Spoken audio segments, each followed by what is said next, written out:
Good evening, everyone. I'd like to call to order the monthly meeting of the Avon Board of Education for November 19th, 2024 at 7 o'clock p.m. I will start with a roll call, so those of you who are joining us, if you haven't been with us before, you'll know who's sitting here at the table. I myself am Deborah Shute. I am the chair. We have Dr. Thage Singh, our vice chair. Present, Deb. Jeff Fleischman, our secretary. Present, thank you. Lynn Katz. Present, thank you, Deb. Sarah Heath. Here, thank you. Nicole Russo. Present, thank you. Susan Zakaris. Present, thank you. Chris Campbell. Here, thank you. And Ramesh Kendapilli. Present, thank you. Thank you. And as far as our administrators, we have our superintendent, Dr. Carnamola. Here, thank you. Assistant Superintendent, Mr. Giannini. Here, thank you. Our Assistant Superintendent, Mr. Medic. Present, thank you. Our Business Manager, Ms. Russo. Present, thank you. And Ms. Sardinskis, our Executive Assistant to the Superintendent and Board Clerk. All right, if you wouldn't mind standing and join me for the Pledge of Allegiance. The flag is in the back corner. I pledge allegiance to the flag of the United States of America and to the republic for which it stands, one nation, under God, indivisible, with liberty and justice for all. All right, thank you. I always like to start our meetings by reading the mission statement to remind us about the work that we all come here to do together. Our mission is to inspire in each student a joy and passion for learning, a commitment to excellence, personal integrity, and social responsibility. We do not have recognition this month. We will return that next month. Do I have a motion to approve our minutes from the last regular monthly meeting of October 15th, 2024? All right, Sarah, do I have a second? Second. Thank you, Lynn. All in favor? Aye, passes unanimously with 9.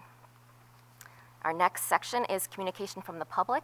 If we do have people that would like to speak, you can see Mr. Conley, Jim over at the table. Are there names on there, Jim? Okay, so if you don't mind bringing it over, I will read the instructions that we have for this section of the meeting.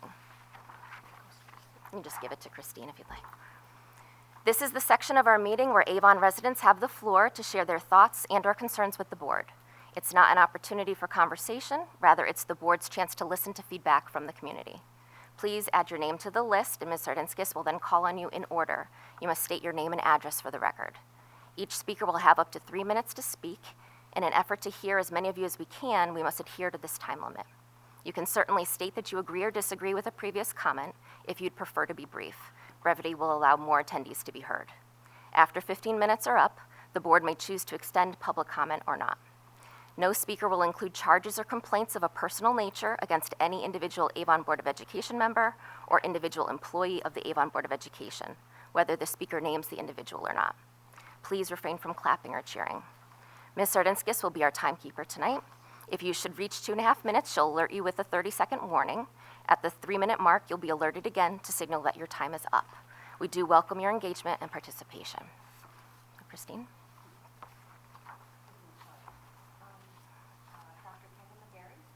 All right, please come on forward.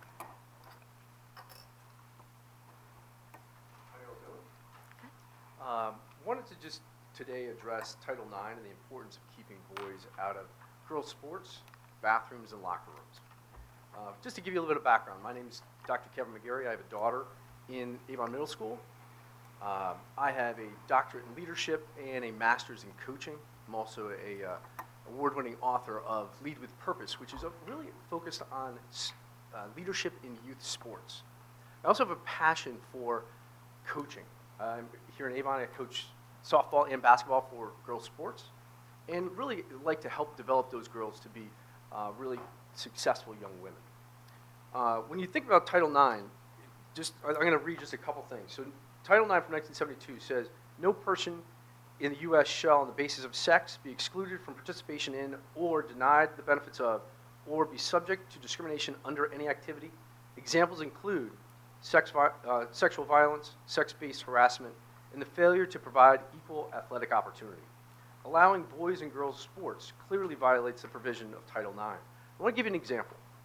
My daughter is in middle school and runs cross country. She had an opportunity to go to the state championship race and finish 19th out of the entire state for middle school, which is fantastic. But if she competed in the boys' event, she would have finished 135th.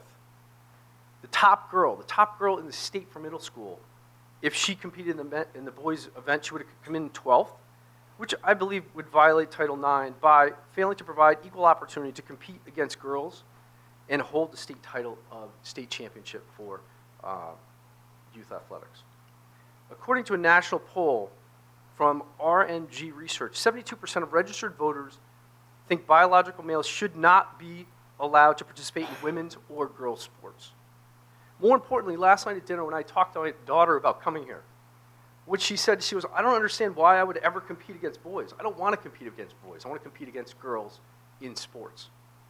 And my view is that having boys who are physically stronger competing in girls' sports is dangerous, demoralizing to girls, and takes away records and awards and potential scholarships for girls. We're starting to see cases across the country recognizing this as well, such as Riley Gaines, who many of you might know is a famous swimmer who tied against a male for championship. You got it. And this week in Ohio passed a law banning transgender students from using bathrooms aligned with their gender identity. Recently in Connecticut, a lawsuit regarding males and girls track and field is continuing to be able to hopefully remove boys from track and field. My ask is this: vote no tonight on any policies that are letting and setting the groundwork to allow boys to be playing in girls' sports or participate in any activities in locker rooms or bathrooms. Thank you. Questions, comments? Not at this time. This is got it. just for comments, but thank you. Yep. All right, Christine? Mr. Mark Buchanan? Thank you and good evening. I'm here to urge the board to not adopt the proposed revisions to the non-discrimination policies. The current policies were adapted 2 years ago and were built to conform to the regulations of the state of Connecticut. They're only being looked at because the Federal Department of Education put forward a bunch of revisions to Title IX from the old 1972 Act. The proposed expansion of rights based on sex to rights based on gender identity has profound implications in 3 areas. First is boys playing on girls' teams, as we've just been hearing. Second is questions of who has access to private areas like showers, changing areas, and bathrooms. And third would be coercive use of names and pronouns, different than those assigned at birth. The board is doing its best to make its policies conform to the new regulations in Title IX. It has paid hard cash to its attorneys to have the review done and has invested a lot of board time. I stood here in August to suggest that you not do this because at that time the regulations were tied up in federal court and I thought they were very likely to die there. I don't think that's true. I think they will be declared moot because the same federal agency that put out the new rules is changing hands in about 8 weeks. And the incoming president has said on day one he's going to take down a lot of the regulations. Some of the things he is promising or threatening, depending on your viewpoint, are that the federal government will recognize 2 genders and 2 genders only. These will correspond to the sex as recognized at birth. It will also cancel federal financial support for any school that encourages young children to question their gender identity.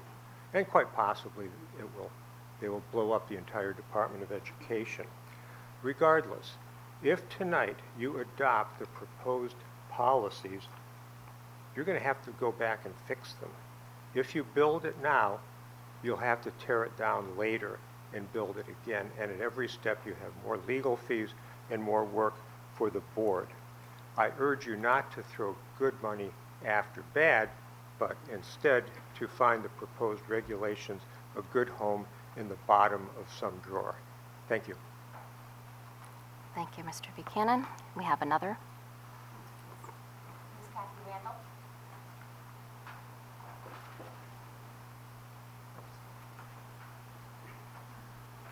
Hi, Kathy Randall, 135 Northington Drive. First, I'd just like to thank everyone on the board for your commitment to public service. Although everyone doesn't always agree on every topic, I think your time commitment is appreciated. I'm here to comment on the potential policy changes being considered relative to Title IX. I'm actually approaching this from a fiscal perspective. It's my understanding that there's a proposal to change the policy wording due to the recent ruling from the Department of Education. And given our recent election and the ongoing lawsuits from 26 states, it seems prudent to me to delay any policy changes in the short term. The president-elect has said he will eliminate this ruling on day one. So it seems wasteful to me to use taxpayer money to pay lawyers to draft new language and then possibly have to pay them again later if the ruling is reversed. Any legal fees saved actually could be spent on student programs that are now underfunded. In the meantime, all the students will still be protected under Connecticut's current laws, because we have Public Act 1155 that protects students based on sexual orientation and gender identity, and it gives guidance around the usage of bathroom and locker rooms. And you also have a policy in Avon regarding bullying. That would be additional protection against harassment. And the language in the original Title IX legislation protects pregnant students. So additionally, any parent who is a member of those organizations, which are plaintiffs in the lawsuits, they have the right to negate these rulings in their children's schools. And actually, numerous schools in Connecticut have already been exempt from the ruling because parents have joined those organizations. So we have a very fluid and somewhat muddled situation right now. And I come back to fiscal prudence. You are stewards of the taxpayers' money, and it just seems wasteful to me to pay lawyers twice in order to be in compliance with the first ruling now and then possibly the new ruling or no ruling in the future. So I'm in favor of delaying any changes until after January 20th and until the court cases are resolved, which hopefully will bring us clarity. It may be possible to avoid any legal fees if we wait and see what the final verdict are. Thank you. Thank you, Ms. Randall. Did we have someone else join the list? Yes. Ms. Elizabeth Vagata?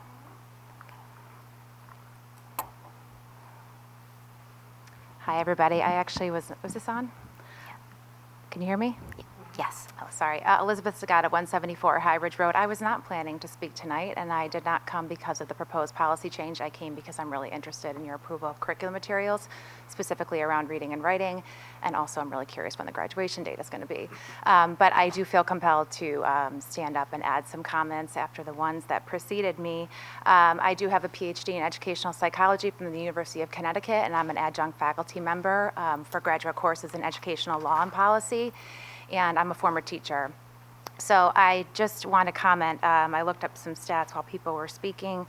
In 2022, around 80% of transgender people in the United States had considered suicide, while around 40% had attempted suicide.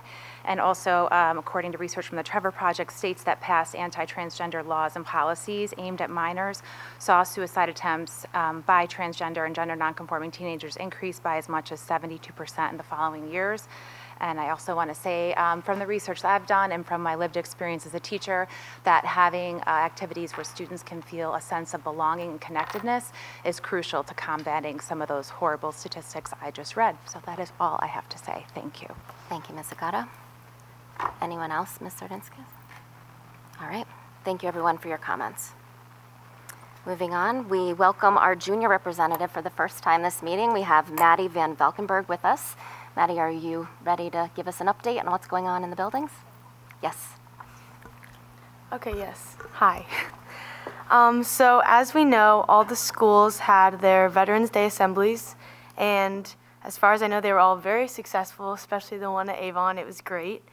At TBS, the orchestra and 6th grade band performed, and I know that at AHS, the choir and band also performed. At PGS, the Community Council Turkey Trot is happening, where each grade raises a specific Thanksgiving food item to donate, and that's November 12th through the 20th.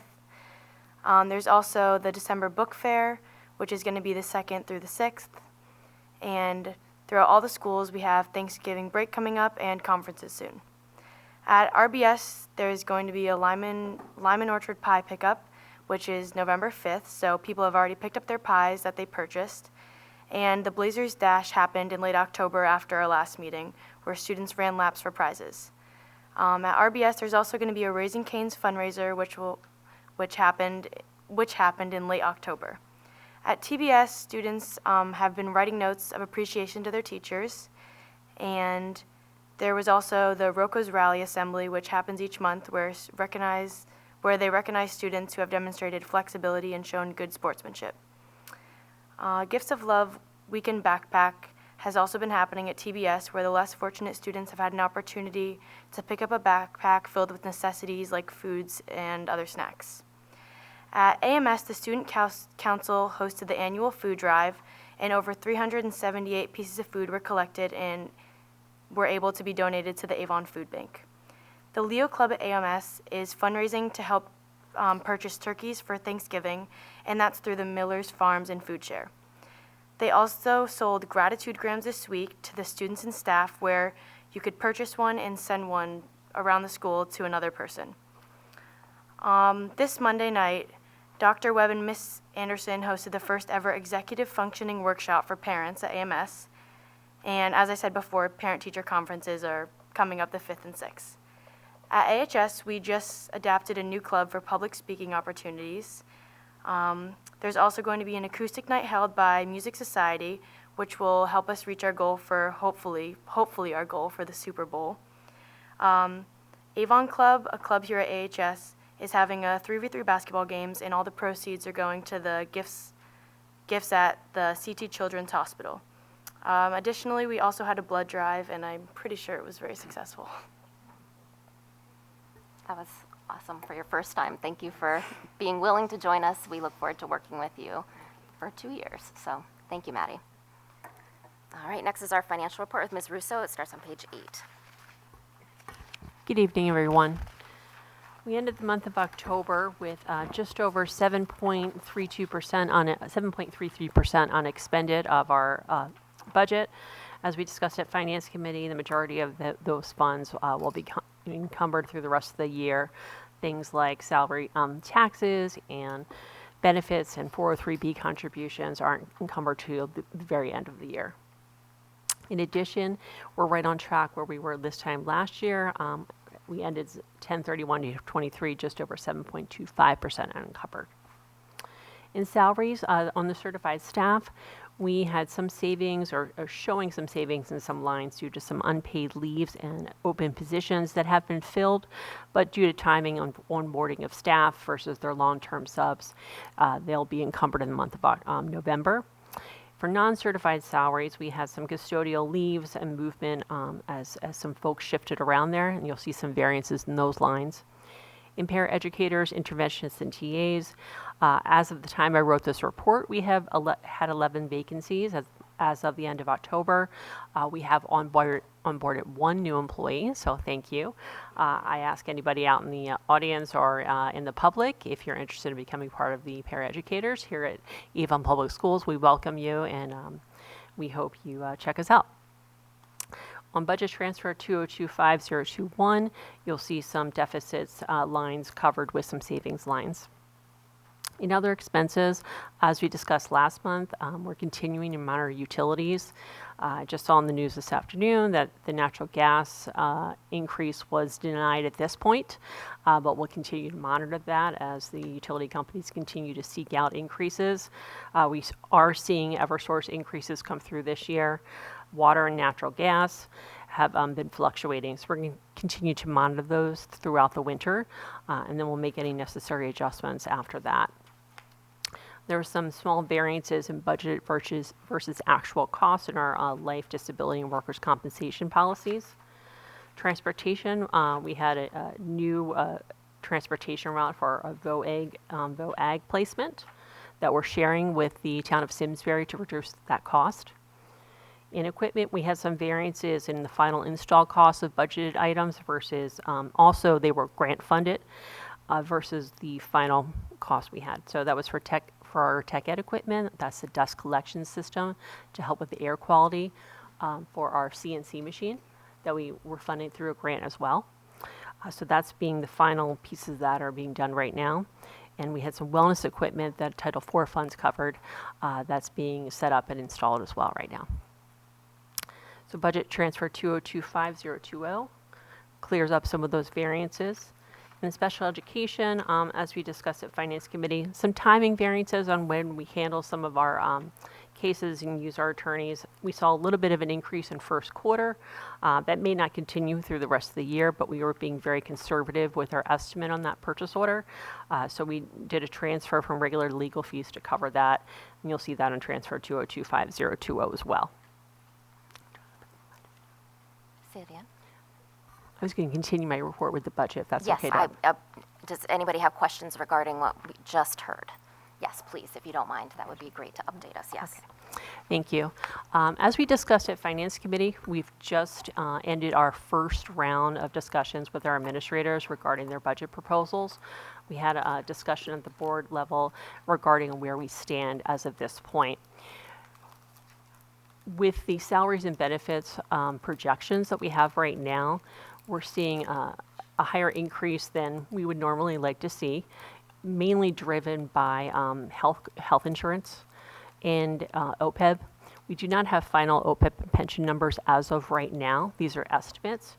We're estimating 14% in health insurance increase. That's based on our 5-year plan, as well as the OPEB that was cut during the Board of Finance final round of the budget, putting that back into place in terms of 24-25 levels, and pension remaining flat. Again, we won't have those numbers for quite a few weeks, maybe the end of December, hopefully.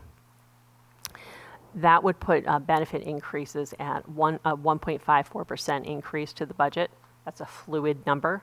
I need to wait to see where we end up. We have a meeting in early December with our insurance broker who will walk us through where claims year-to-date stand and what our early projections for medical is. Again, that's a fluid number all the way through the end of the process, as well as our OPEB or other post-employment benefit number that in the actuarial report for our pensions is still to come.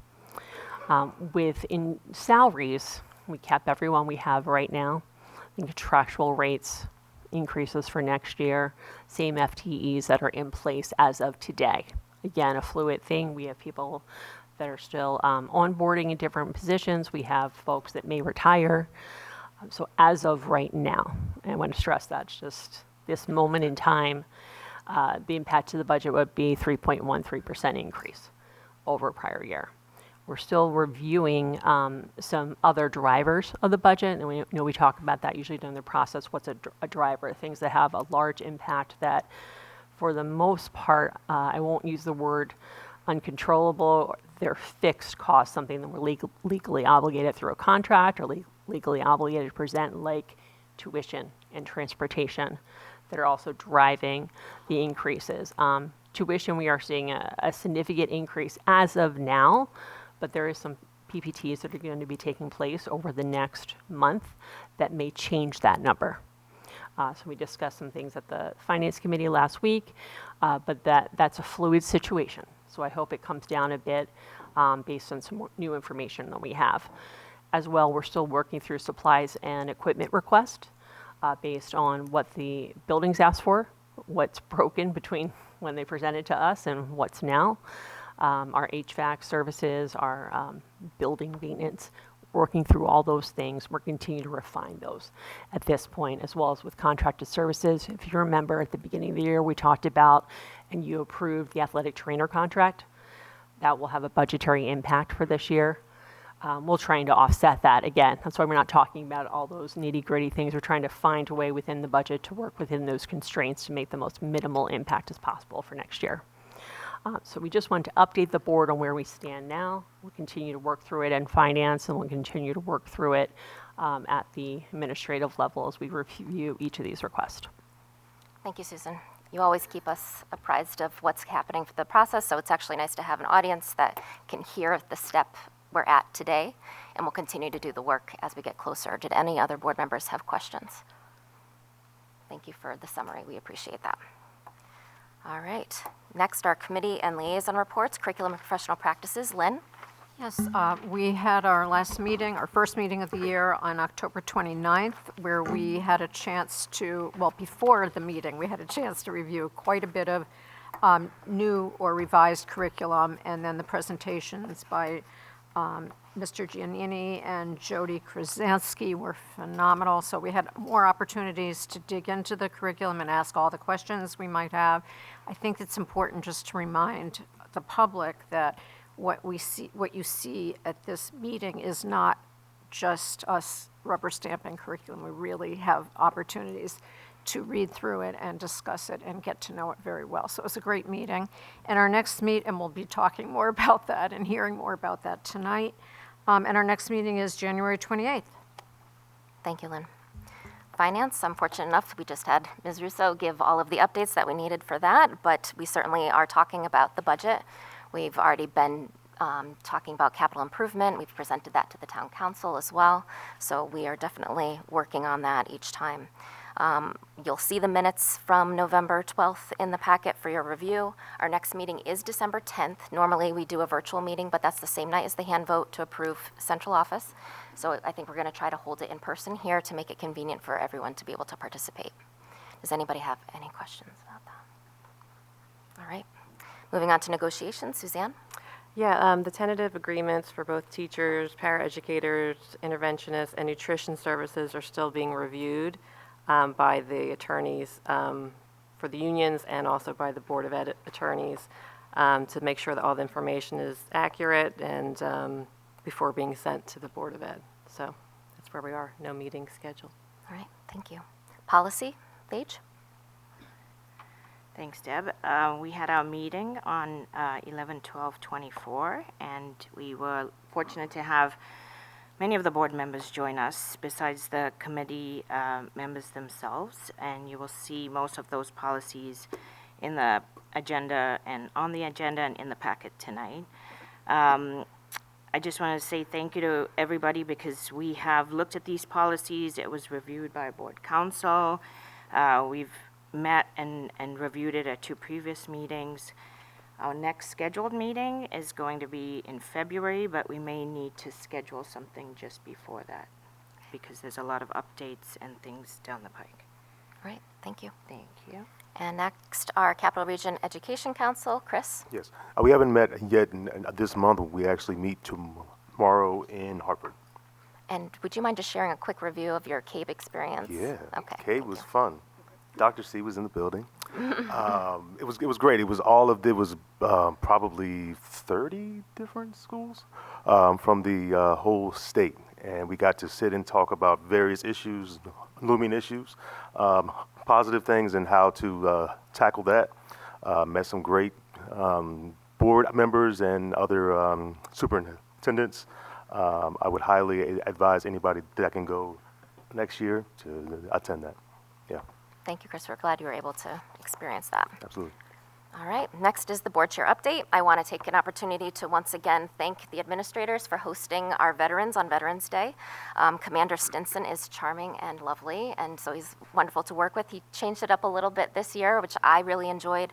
I had the benefit of starting with them at the middle school in the morning. It's nice to see repeat faces. We have an author amongst the group. I've bought his book. I should ask him to sign it sometime. It's very good. But they tell their stories to not only the adults that are in the room, but they really love engaging with the students. And the students ask great questions. Every building does something unique. It's nothing repetitive for them. There's different songs at every location, different speeches. So it's really special to be a part of. I was then able to join them at the town green, which we haven't done that in years. When my children were younger, the Roaring Brook School would go to the town green. That was their moment with the veterans. This time it was just for the town, truly. And we had the benefit of having Dr. Carnamola speak as well, and she did a lovely job, as usual. We had some ukulele players there. We had one of our seniors sing the national anthem. It was beyond breathtaking, really talented. And I could tell that it was very touching for all of the veterans that attended. They go building to building. We bus them around if you're not aware of it. So it's a long day for them. It's a long day for admin that goes around with them. I know that, Nicole, you were able to go to Roaring Brook, and Sarah, you were at Roaring Brook as well. And Lynn, did you go to Pine Grove? So it's nice. So all of us try to show up at the different buildings. It's really something to be a part of. And parents will come and join their students if they are active service members or have served, and they get to stand and be recognized by the school community as well. So it's really quite special. Most other towns have the day off. We intentionally do not because we want them to know why that day is so important. So it's really quite meaningful. I want to also share that yesterday I had the privilege of coming to the high school. Paul Lavoie, who's the state chief manufacturing officer, came to visit us. He had a tour with Mr. Dodona of our, do you want to call it the engineering department? Computer science engineering. Okay, it's fabulous. If at any point you have an opportunity to come see the machinery that we have had grants to be able to purchase, the students are so engaged. The joke was it's hard to get them to leave that room to go to another class because they're enjoying it so much. Just the projects that they're working on. So to have someone from the state come down and witness what we're doing and then present to a group of students that are really quite engaged with this topic and wanting to learn more. And I was quite impressed from a STEM perspective. We had a large number of females that were sitting there, and the front row asked a ton of questions, and they were pretty much all the girls that were really raising their hands, and it was really exciting, and I could tell that Mr. Lavoie was enjoying that interaction with them too. So it was really nice to be a part of, and it's very proud when we can do something like that for the students. So other than that, superintendent's report. Thank you. We'll start with the hiring report. Mr. Medic.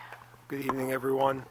Our last meeting was October 15th, so we have a list of resignations that we received from October 16th onward. Those paraeducator positions that are listed were included in our counts last month for the 11 vacancies. We have hired one individual, which brings that vacancy total down to 10.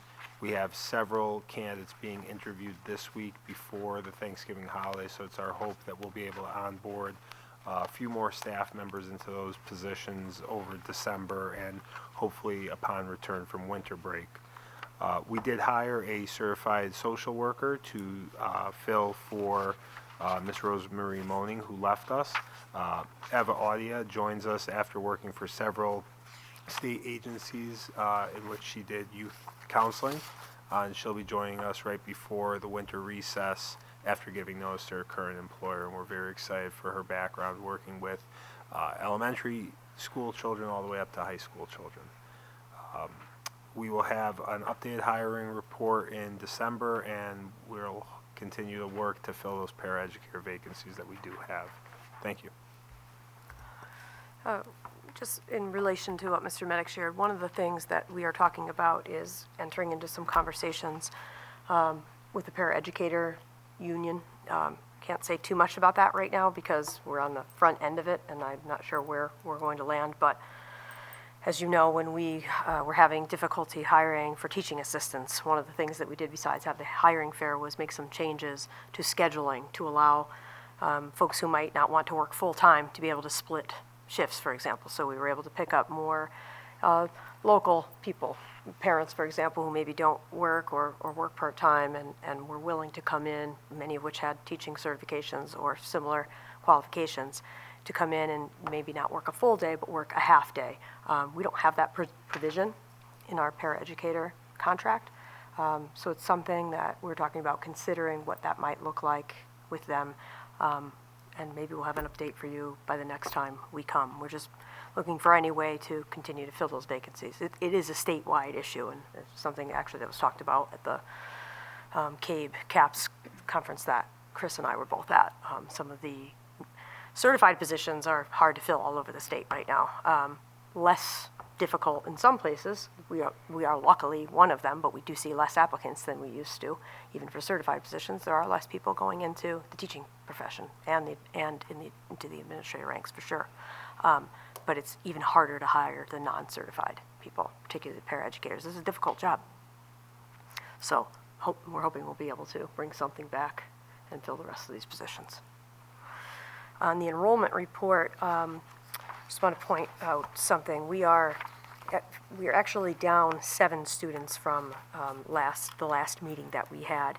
The numbers, one of the things to remember is there are numbers we don't count in the overall enrollment, even if they are still our students. Some of those are outplaced students, students who, for example, we've had some students who need to be hospitalized for elongated periods of time. That won't be counted in that roster anymore because they're not currently here. We may have outplaced them to a completely different facility, whether for medical or other special education reasons. So it looks a little bit more than I should say less. It looks like we have a lot less students than usual from one month to the next, but we had a number of different issues that came to resolution or that came up that necessitated students being somewhere else over the past 5 or 6 weeks. Okay, moving on. Try to keep this brief tonight because I know you have a lot of items on this agenda, and luckily I've been outdone to some degree by Maddie, being able to say as much as what's going on, and Deb, thank you too, so I don't have to speak to some of the things I was going to speak to. You've already heard about them. From a strategic plan perspective, a couple of things I do think are important. We've continued on with our initial training for instructional rounds. As you know, we've been doing that with all district faculty. And we just had another session of that today at Pine Grove School. Our last one for the initial round is tomorrow at Roaringbrook, I believe, right? Sometimes I don't look at my calendar until I know I have to be there, depends on the day. And then we will continue on with that work. We've been looking for patterns, talking about teaching and learning with faculty, letting them visit each other's classrooms, learning how to collect evidence and data related to teaching and learning, and then empowering faculty really to have conversations about what the next level of work we will engage in is. It's been pretty exciting, going pretty well, and people have been very engaged, so we're excited to keep moving that forward. Also, as you already know, we rolled out the parent-teacher conferences pilot. A few bumps on the road, as I think we'd expect, and some of that has had to do with scheduling in-person versus virtual conferences, for example, but overall, I think it's been going well. A lot of the conference blocks are filled throughout the school district, so we know that people are getting on, they're utilizing it, and it's working. So we'll report back on that in the near future. Also, just some other general updates. You already heard about Veterans Day, but I still want to pause for a moment as the superintendent and thank all the faculty, the staff, the administrators, and the students for the great presentations, the music. It really is just a day of overwhelming care and respect shown to our veterans, and veterans as a whole. As Deb mentioned, there's a group that travels with me and with us, any of us that are able to stay with them. I stay with them from the time they come in the morning, and it's, as Deb said, starts very early for them. They come to Avon Middle School at 7:30 in the morning and have breakfast and then start attending the presentations. And they finished up with us with going to the town green in the middle. We went with them to the town green. They finished up with us at Roaringbrook at maybe 2:30 in the afternoon. And you know, a lot of these veterans are older gentlemen and ladies, and so it's a long day of walking a lot through the schools and so on. So we're very grateful that they continue to show up and do it with us. We had a group this year. We had both from the VFW and the American Legion. So we had a large group that traveled school to school with us and went to the green. And then in addition, at each school, we were able to, the schools invited in, depending on the space that they had, how many were there, veterans that were parents, grandparents, or other close family members of the students, and were recognized, and also our staff, because we have a number of veterans on the staff. So it was just great. Thank you for those of you who were able to come. The community, I think, and our staff members are always grateful when they see you and know they have your support as board members. As you already heard, work on the budget continues. I'll just leave it at that. It's going to be a long road right now. The play, very well done. Grateful to all the performers, Ms. Queso, the parents, and the patrons for coming out for their support. Again, they put on a really great production. We had an issue on Saturday night, as you know by now, that necessitated, unfortunately, kind of last-minute canceling the play because we didn't have all of the actors that we needed to be able to run it that night, but they picked it up. They kept moving forward.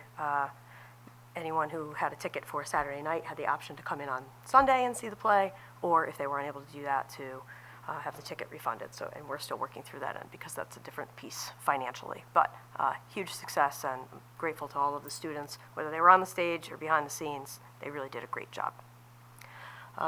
Anything else that I have to add will probably be throughout the discussion and whatever questions that I might be able to answer for you still on the new business related to policy and/or Mr. Giannini and I related to curriculum. So I'll pause there and we'll chime back in when you need us. Thank you.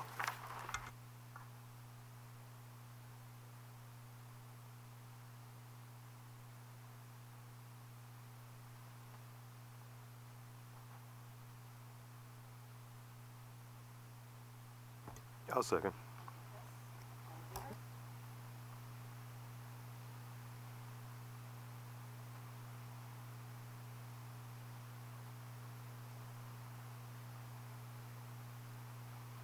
Well, this is always an easy, exciting, and non-controversial topic, so thank you for passing this one to me. As you know, Connecticut state law changed some years ago. Thankfully, this is one of the laws we would thank them for. Many, as you know, I would not say that about. And we are now allowed to set the graduation date as long as we do it on at least the 180th day of school. So it has to, at this time, be at least the 180th day of school.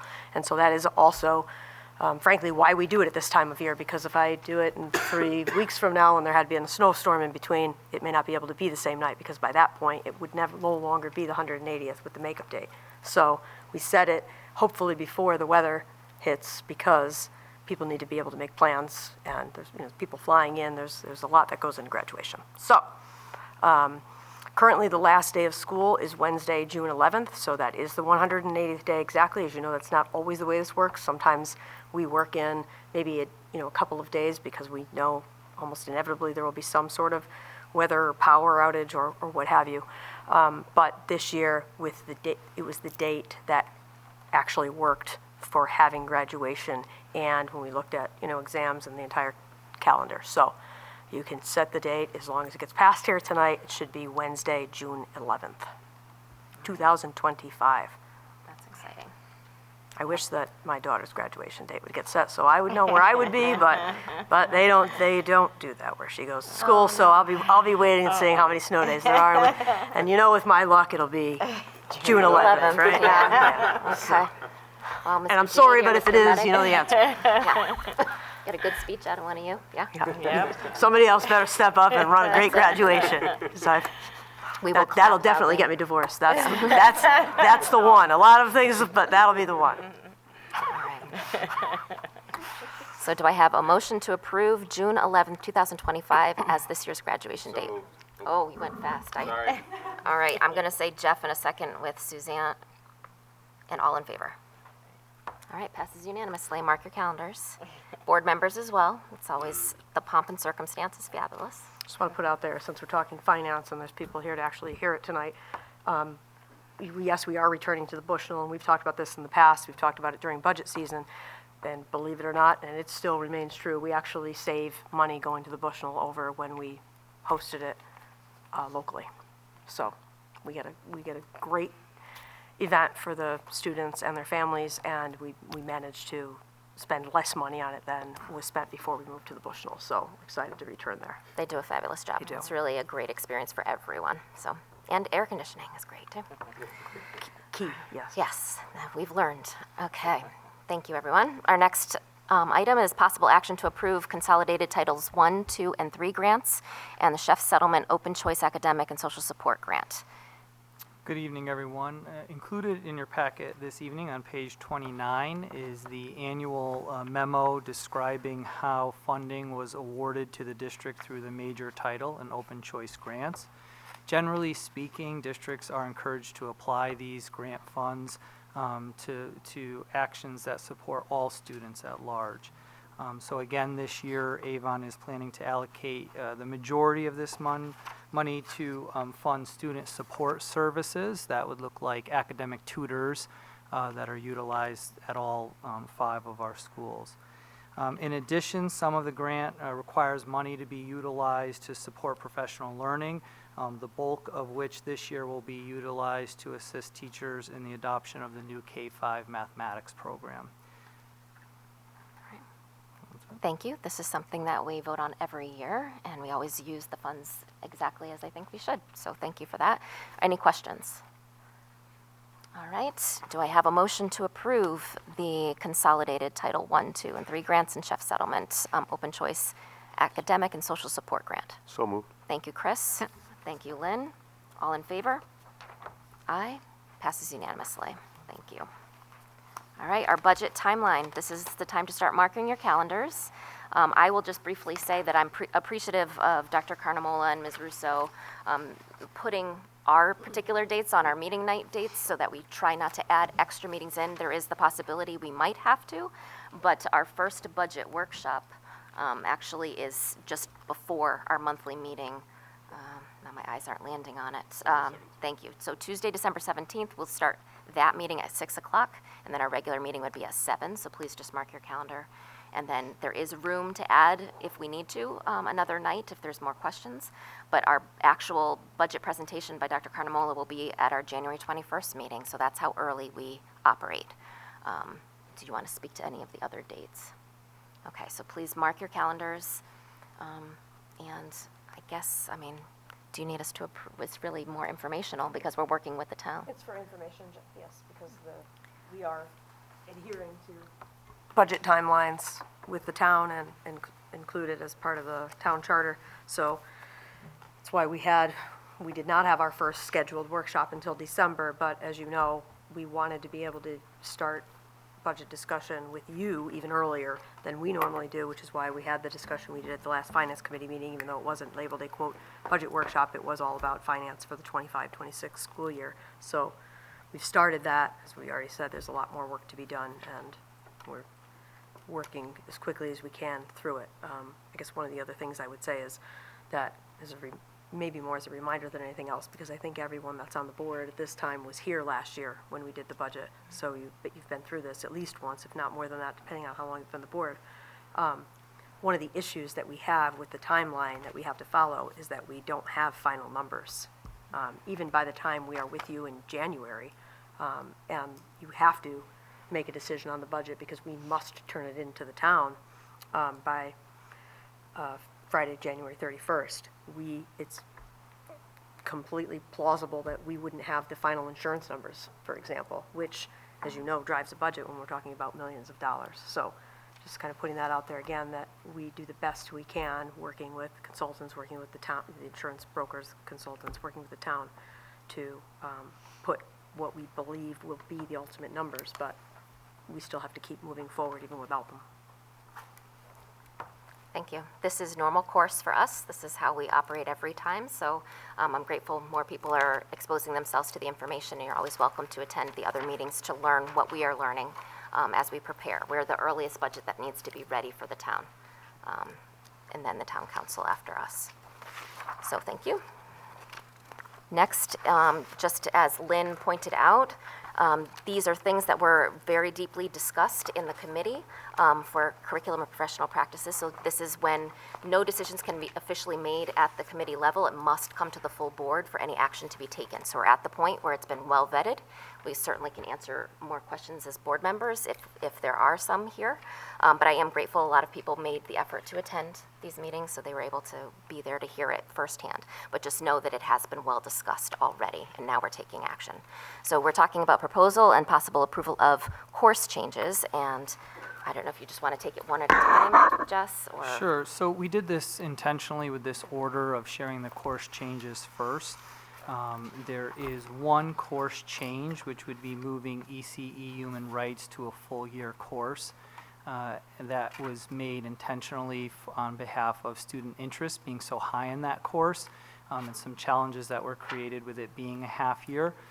Quite frankly, there was quite a bit of content there that certainly could be done over the course of the year, as you'll see in the Stage 1 curriculum.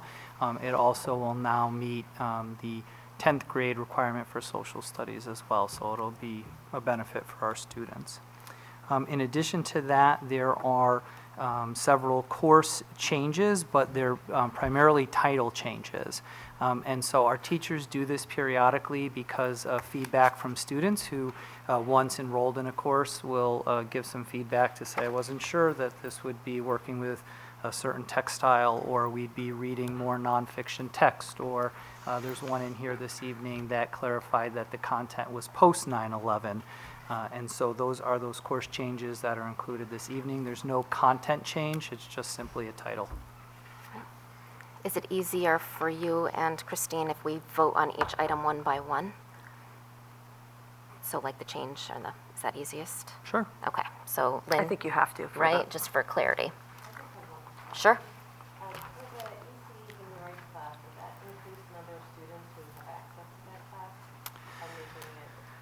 That's a great question. Potentially, because being a half-year course, it means students would have to pair it with another course in the second half of the year, or the first half of the year, depending on when they take it.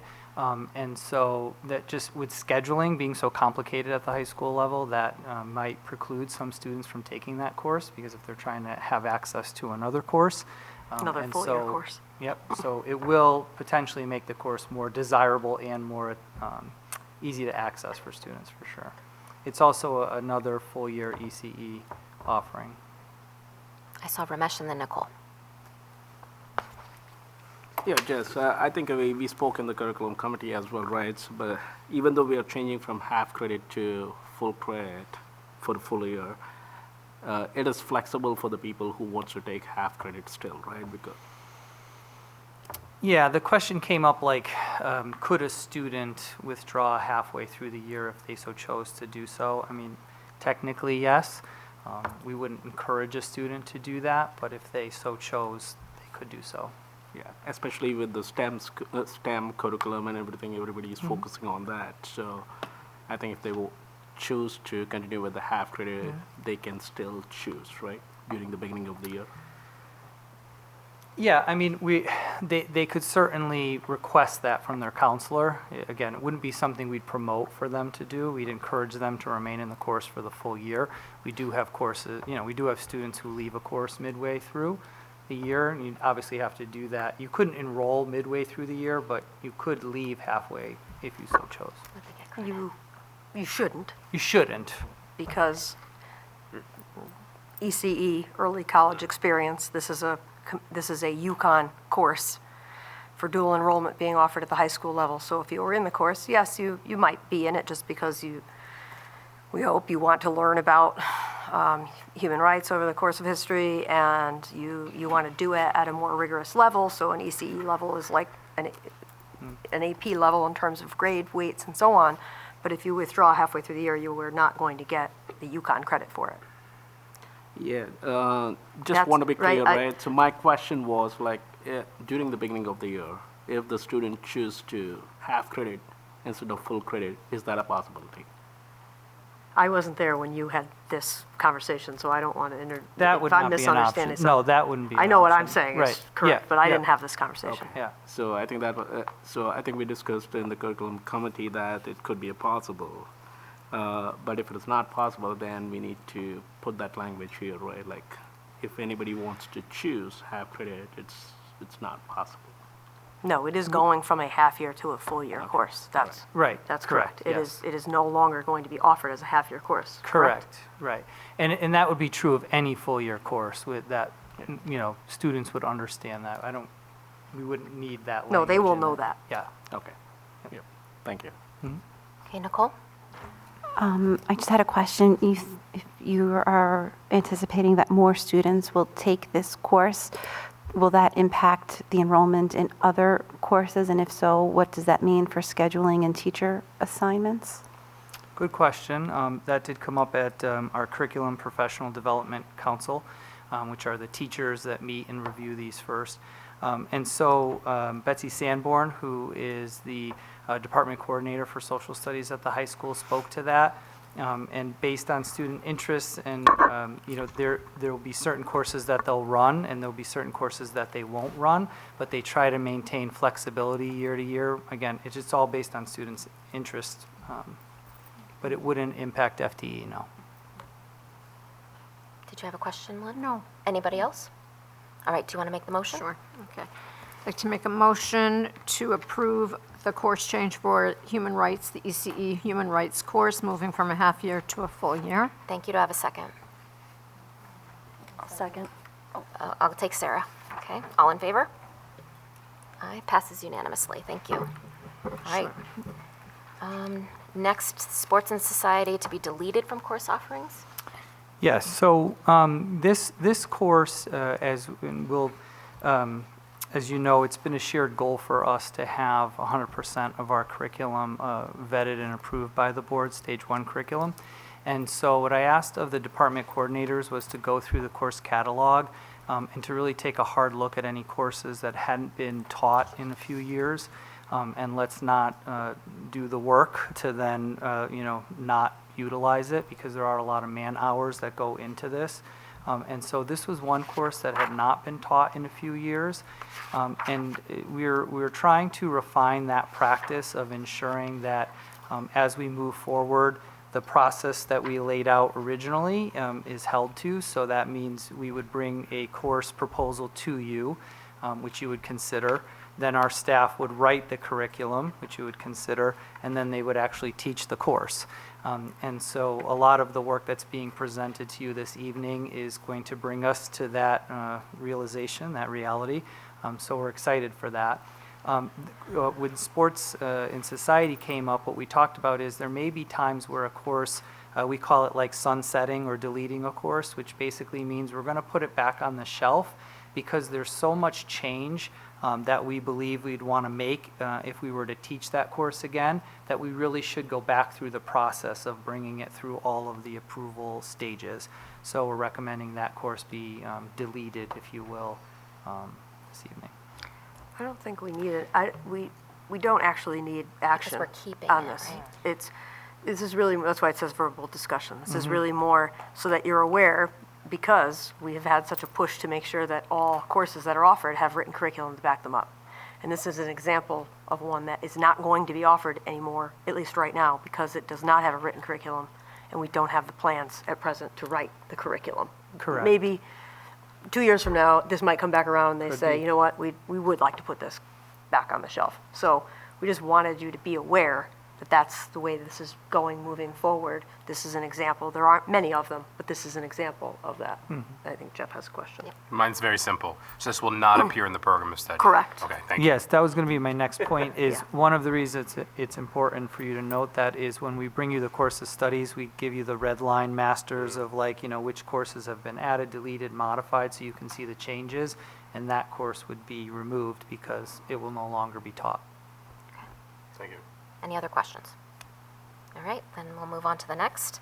Title changes of 2 English language arts courses in order to clarify. Yes, so again, these are just to clarify for students that one of the examples I gave was the post 9/11 course that was included in your packet. Again, all of the title changes are just to ensure that students and their families understand or have kind of a clear picture of the content being taught in that course. Content is not changing. Thank you. Lynn? Okay, so I'll make a motion to approve the title changes for 2 English language arts classes, and 2, can we do both, all 4? Let's just do them separately. Okay, it's just for the 2 English language arts courses, to clarify the content. All right, do I have a second? Okay, Sarah, all in favor? Aye, passes unanimously, thank you. Next is the 2 title changes to visual arts courses. So same, that was the discussion we had about bringing in the fashion and the textiles, and again, just where student interest lies, a lot of questions that our teachers receive from them, and it's just clarity in the content being taught. Any questions about that? All right, Lynn? Okay, I'd like to make a motion to approve the title changes for the 2 visual arts courses. Thank you. Do I have a second? Thank you, Suzanne. All in favor? Aye, passes unanimously. Thank you. All right, next we move on to proposal and possible approval of Stage 1 curriculum. First is grade K through 12 reading curriculum. So also included in your packet this evening, and you received this a while back, is a document containing links to the full Stage 1 K-12 reading curriculum.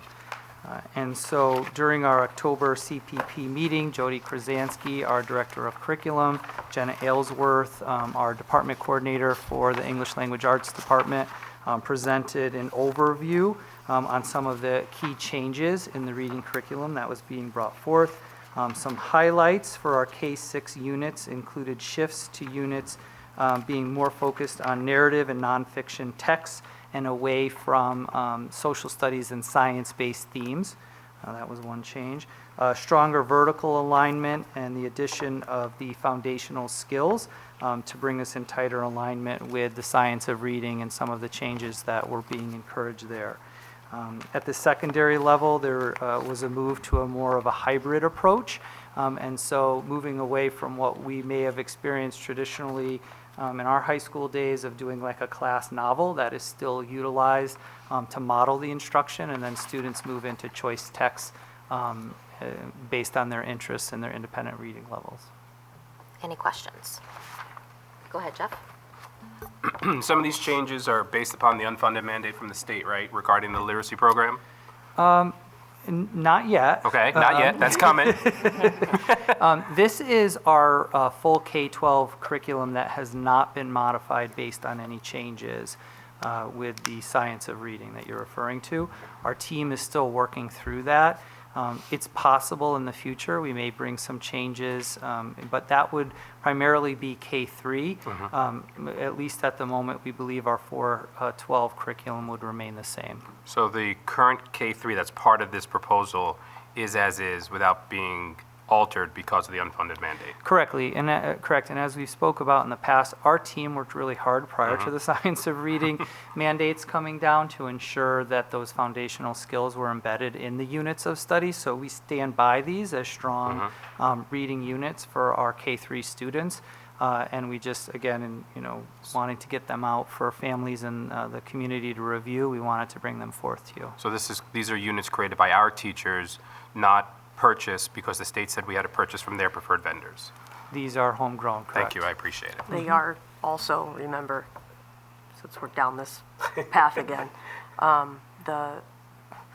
without the changes tonight, but these changes are minor. The ones as they stood were what we were asked to allow the state to use potentially as an exemplar for reading curriculum, even though we didn't qualify for the waiver and still got told to do something different. So yes, no. Yes and no. These are not changed as a result of the mandate. And we're still going to be back here, though, talking about what to do. And I almost said this is part of my updates, and I didn't. I was wondering if we were going to go down this path and waited until we came here. As Jess said, the team is still working on it. So as you know, we've been reviewing these state-approved options for reading materials. There's a compendium option. Remember, we discussed that. That means things that we could utilize to supplement what we already have in place without changing the entire program. And then there is the possibility that we do change the entire program. And as you know, this has been a long time of writing curriculum, purchasing materials, doing professional learning. So we did all of that deliberately and very thoughtfully. We weren't going to make this decision without doing the same. So it's a team of reading consultants, teachers, Jody, Jess, people from the entire district, and also at times working with outside consultants from the state and through the science of reading courses that we went through to make the final decision of whether we're going to choose a compendium option or a new program. And that we expect to probably be decided fairly soon. And we will be bringing that back once we have that completed and the recommendations from the team that's been working on that. And then at that point, yes, there will be a financial impact no matter what. It just depends on what the financial impact is based upon what's decided to move forward. Go ahead, Nicole.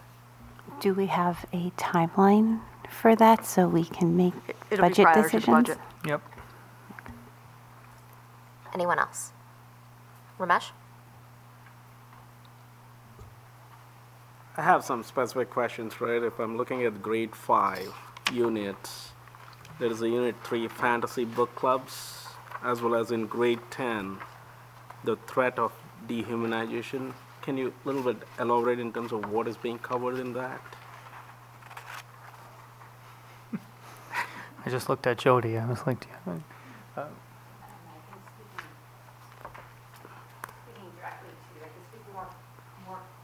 directly to grade 5 than I can to grade 10 right now. I'm not being prepared to speak to it.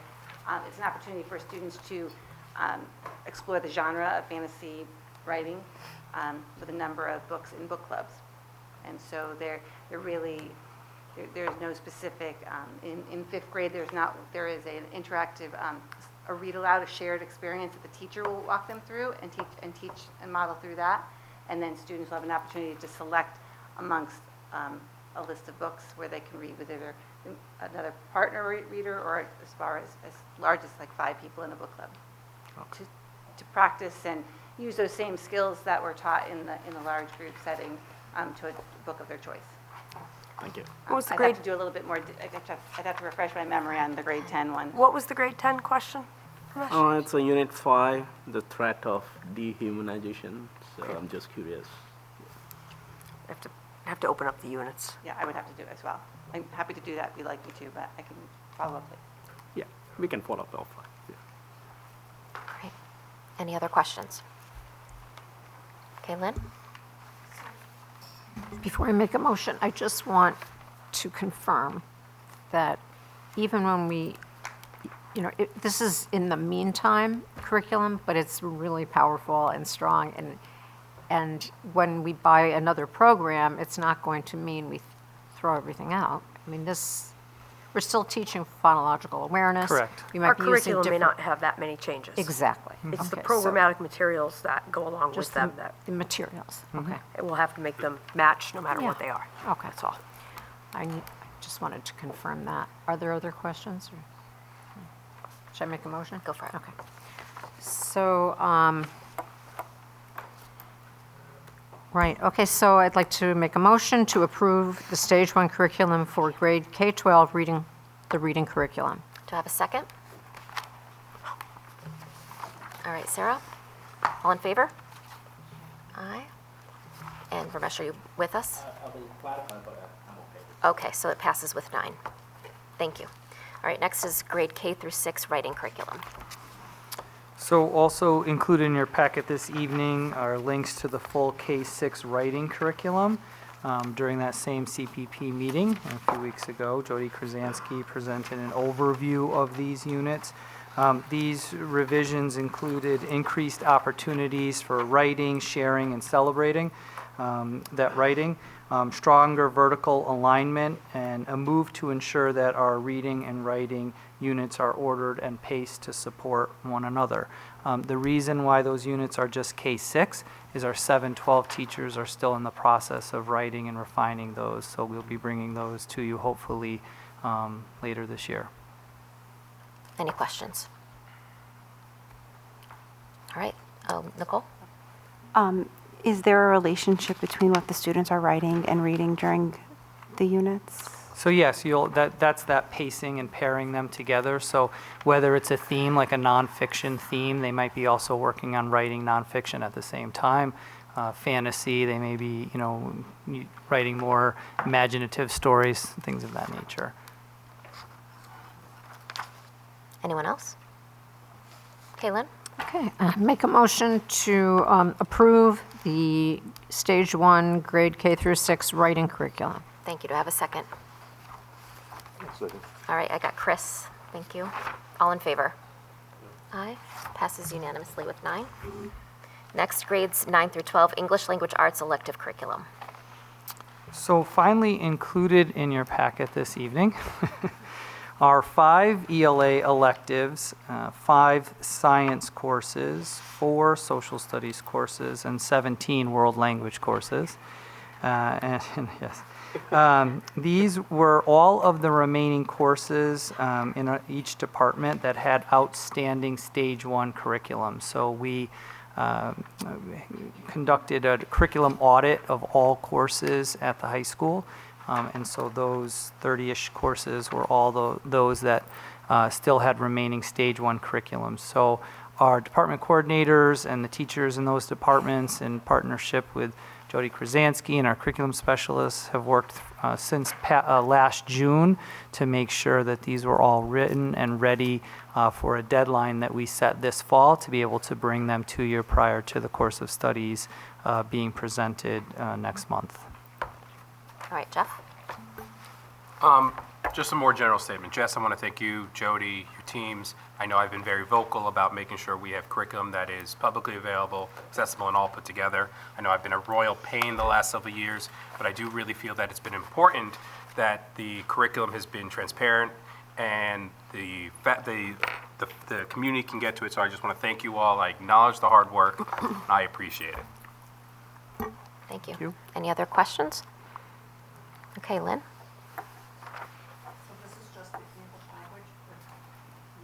others? I think we You can still- certainly vote on each one separately. Vote on all of them? Yes, please. Yes. Well, Okay. separately. Okay, separately, okay. Okay, motion to approve grades 9 through 12 English Language Arts electives curriculum. All right, do I have a second? That was Sarah. All in favor? Aye, passes unanimously with 9. In science, Lynn? Motion, Oh, sorry, go ahead. Go ahead, I'll go back after. I wanted to go back to Ramesh's question when we're okay. at a Should break go point. to science then. Motion to approve the Stage 1 curriculum, the science curriculum. Thank you. Do I have a second? Ramesh, thank you. All in favor? Aye, passes unanimously with 9 again. Okay, social studies? Okay, make a motion, I'd like to make a motion to approve the social studies curriculum. Thank you. Do I have a second? Thank you, Suzanne. All in favor? Aye, passes unanimously with 9. World language. Finally, I'd like to make a motion to approve the curriculum for world language. Thank you. Do I have a second? Chris? All in favor? Aye, passes unanimously with 9. Thank you. Dr. Carnamola? So Ramesh, I don't know that you were there to hear all of the pieces at this meeting, so I wanted to make sure you didn't walk out of here tonight feeling like something was left unturned. That Unit 5 is what you're asking about in grade 10, the threat of dehumanization. It's primarily about teaching students to read rhetoric, to look for propaganda, to look for bias. One of the main texts that they use is 1984. And so if you read the piece, and you'd have to blink through, because remember, these are like thousands of pages, so it took me a minute even to get it back open. But it's mostly classic texts. There are some newer ones, but as I said, the main one that they utilize in this class is the novel 1984, and it's talking about objective versus subjective truth, manipulative effects of argument and rhetoric, e.g. propaganda, and to allow students to start to continue to learn, really, because we teach this even in the younger grades, to analyze an author's intent through the character and the plot development, and how to consider real-world application using some more contemporary nonfiction texts. So obviously 1984 is fictional text from the past. In some ways, they might compare it to something more current and nonfiction. Is that? Okay, more questions? Yep, go ahead. That's the big picture. Okay, thank you. All right, so now we move on to the policy section of the evening. The first is revision of sex discrimination and sexual harassment for students. It's being renamed to prohibition of sex discrimination, including sex-based harassment.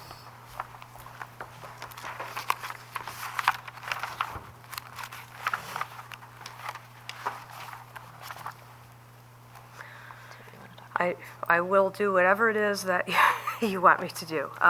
Kind of recap for Just a recap, maybe for I think is helpful. broadly for other people that are here with us tonight too, because I know all of you know this, and obviously not able to comment on some of the things when they were said earlier. One piece, just generally speaking, and making sure even all the board members know this, some of the newer ones may not. You don't pay, as the board and the town, whatever, we don't pay for these policies. The model policies are given to school districts who utilize the law firm's services. So in other words, they represent the Board of Ed in your contract negotiations, for example, with the unions. That in and of itself gives you access to the policies. You also have free access to the Connecticut Boards of Education policies. So the good news is that every time the policies are revised, you are not paying for them to be revised. The flip side of that, however, is when there are numerous questions about policy, and as you know, I do my best to answer as many of them as possible for you. I'm still not a federal court judge or an expert on some of the types of things that have come down the pike more recently, and I don't pretend to be one either, especially when we get really deep into some of the kinds of conversations that we have been having about these policies and some others. So when the board attorney does come to speak to you to answer those questions or to give you legal advice, as they have done on at least one of these policies tonight, even though you received legal advice from board counsel on the policy we're talking about right now, and the other, the personnel and the student policy, Yes, that costs money. If we are having conversations in these meetings that I here and there have to say to you, I'll do my best to research that and I'll get you an answer. I do everything I can to get that answer without picking up the phone and calling the attorney if I can. I read the 1,500 pages that the Title IX regs from 2024 that were updated from the State Department of Education that the attorney sent me. I'm still not going to say I can speak to every single thing that's in those. So that is when, yes, that it would cost you money. I think there's an opportunity cost, to be fair also, because I, for one, and along with others, I'm running an entire school district, so when I spend X amount of hours on things like this, there's there's a cost there also. But I thought we should clarify and make sure we said that so that you knew what you did and you did not pay for, and so does the public. This policy, as you know, we were sent as a new model policy and told that it, by law, should take effect on the personnel and the student side as of August 1, 2024. As I told you back then, we hadn't even, as the administrators, had the opportunity to really go through what they had sent us, and it's a lot. So I had asked it to be tabled up front until we had enough time to really even understand it ourselves.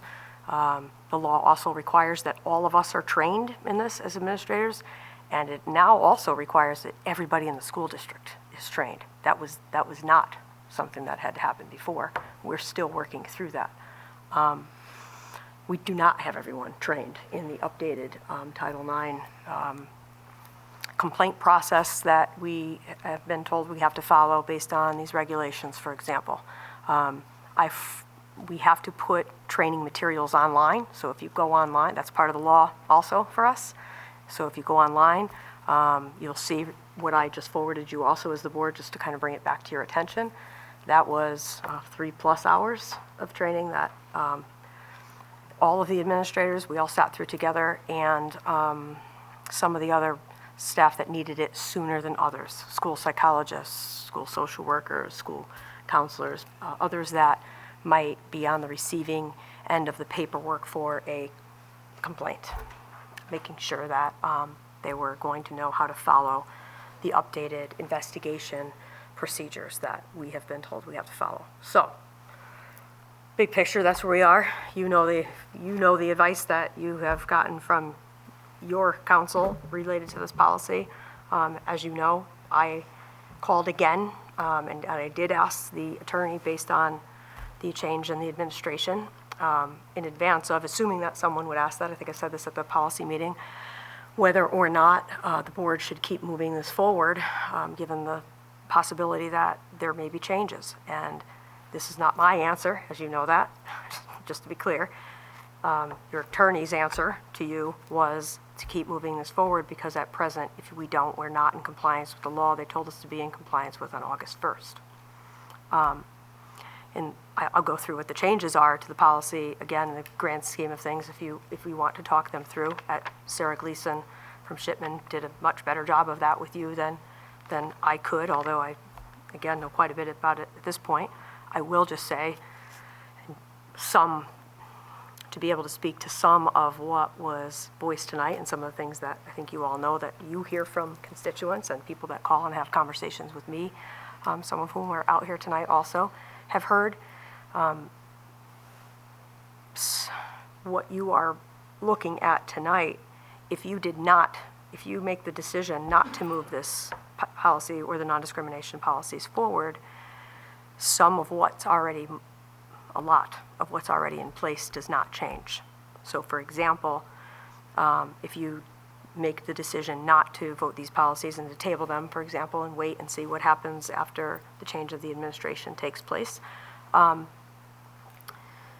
the requirements that we abide by in regards to locker rooms, in regards to participation in sports, for transgender students, both of those will remain the same as they are right now. These don't change this. And I think someone else brought that up tonight too, kind of as there are protections that are already in place for students at both the federal and the state level. So while we've all talked about what the concerns are with these policies and or the regulations, because the regulations are not things that you approve the policy.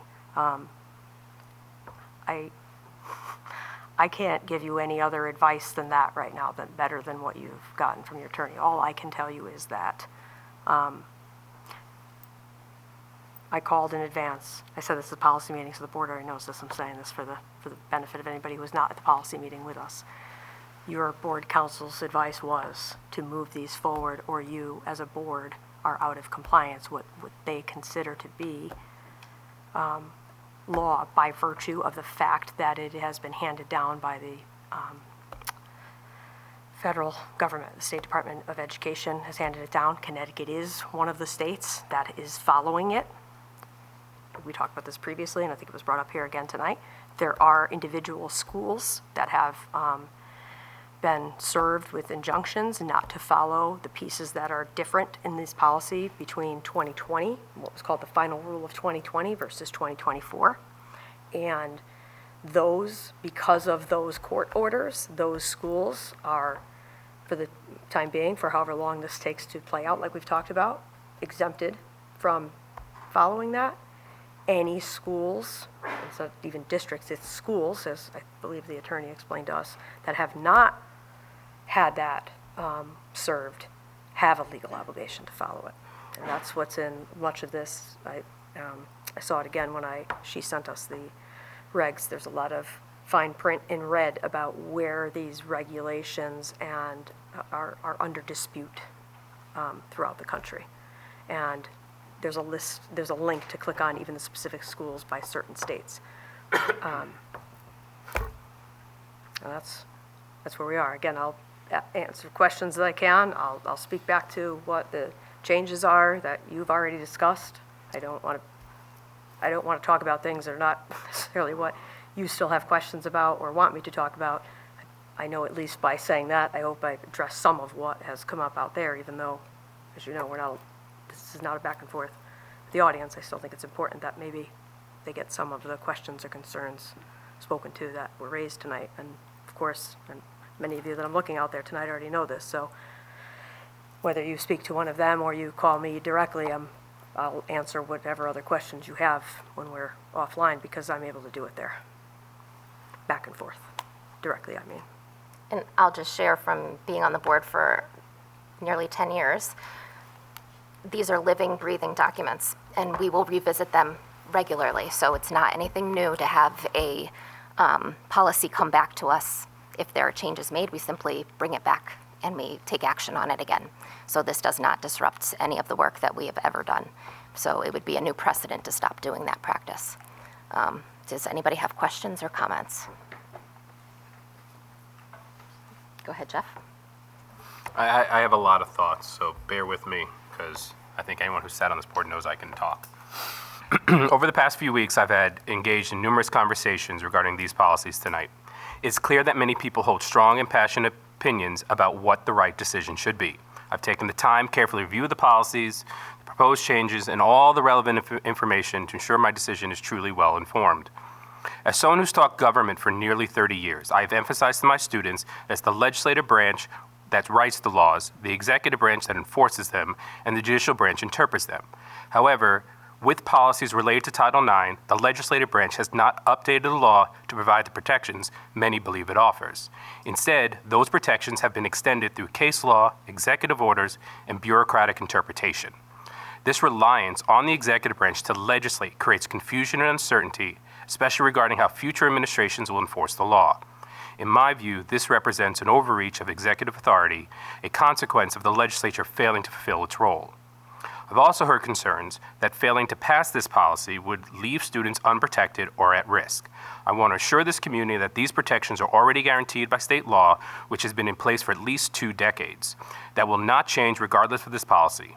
Furthermore, I know every member of this board will do whatever it takes to ensure all students are protected and feel safe within our schools. Given this context, my focus has shifted to the legal and financial implications of non-compliance. This is not the first time I have faced decisions like this. In 2020, I was asked to vote on policies that arose from executive overreach due to legislative inaction.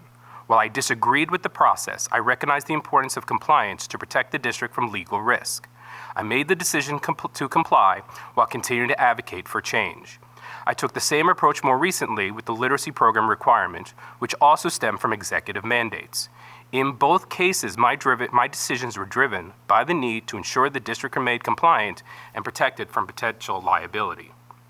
In this case, the district not only faced being risk out of compliance with Title IX, but also with state regulations. The state mandates that we comply with all executive orders and bureaucratic regulations, meaning our non-compliance with this policy could result in additional legal and financial exposure.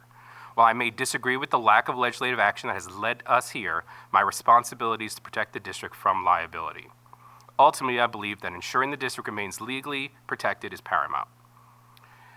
At this point, while I disagree with how we arrived at this point, my vote will respect the responsibility I have to this district and to the students. I will comply, but I will continue to advocate for legislative action to resolve these ongoing issues. Thank you. Thank you, Jeff. Anyone else? Nicole? I have a statement prepared. I would like it noted in the minutes, and I can provide a digital copy for them. I'm deeply concerned with both the rush to implement the Biden administration's proposed changes to Title IX, as well as the lack of congressional action regarding these significant changes. I believe that these policy changes will also have unintended consequences on a variety of other district policies that are not yet fully understood. I'm not confident that we have done sufficient due diligence to adequately and accurately implement the executive order, or that the diligence done to date encompasses the ever-changing guidance based on recent court decisions. The proposed changes to Title IX have consistently been challenged and defeated in federal court and are currently blocked from being implemented in a majority of states. Additional lawsuits by private citizens and organizations have also resulted in injunctions against these changes that cover any school attended by a member of these groups, including schools and districts throughout Connecticut.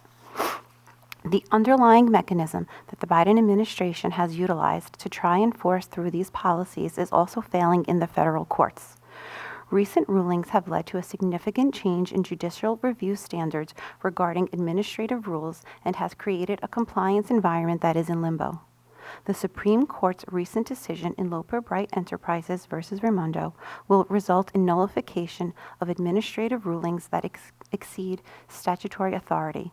This could put the proposed changes to Title IX in extreme legal peril as courts continue to reject interpretations of statutes that have been issued by executive order rather than changes that are made appropriately through acts of Congress.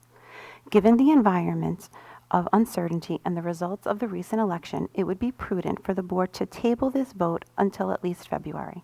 This will allow us clarity regarding the new administration's position on these proposed changes and allow the board to defer or further amend the relevant policies. Lastly, I have always been clear in my position that all students of Avon Public Schools deserve to feel safe and protected at our schools. The district's policies are in compliance with Connecticut state regulations regarding non-discrimination, and I have full faith in our superintendent and each school's administrators to continue to make sure all of our students are treated with respect and receive a learning environment where they can flourish. Due to all of the points I have outlined, if a vote is called today, I will be voting no on any revisions to district policies that have been proposed to the Biden administration's reinterpretation of Title IX. Furthermore, I will also vote no on any policy changes where I'm not comfortable with the diligence performed to date. And when it comes time, I would like to make a motion to table this until at least February to bring it back to the board when we have further guidance of the new administration or court decisions. Any other comments? Ramesh? I'll keep it short here, right? So, I think based on whatever discussions we had so far, right, I think there is most of us, or maybe some of us, agree that there is not enough due diligence has been done with the information what we have right now. And the fact of the matter is, right, it is there is a change in hands after Jan 20th with the president-elect, right? So instead of causing the confusion by introducing this one to already protected Title IX in the school system, I think given a choice, I would second Nicole's proposal in terms of wait until after the new federal government comes in. I think maybe the February or later would be a best approach. I think I would say, given a choice, right, I would say no to all policies today and wait until February. Any other thoughts or questions? Okay, so we have a motion to table on the floor by Nicole, a second by Ramesh. All in favor of tabling this until February? There's 3. All opposed? 6. It does not pass. Paige, would you like to make a motion to pass the policy? I'd like to make a motion to pass policy 5145.5, rename the prohibition of sex discrimination, including sex-based harassment. All right, do I have a second? Thank you, Sarah. All in favor? There's 7 in favor. All opposed? There's 1 opposed or 2 opposed. And no abstentions. So it passes. All right. Next is policy 4000.1, revision of sex discrimination and sexual harassment for personnel. It's renamed to prohibition of sex discrimination, including sex-based harassment. Do you want to make another motion to table? Okay, so Nicole makes another motion to table. Is there a second for that? I'll second. All right, Jeff seconds. All in favor? There's 3. All opposed? 6. It does not pass. Paige, would you like to make the motion to pass?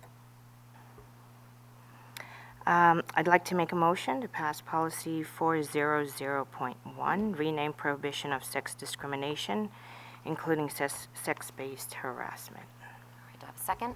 Thank you, Lynn. All in favor? Passes with 7. All opposed? 2. So 7 to 2.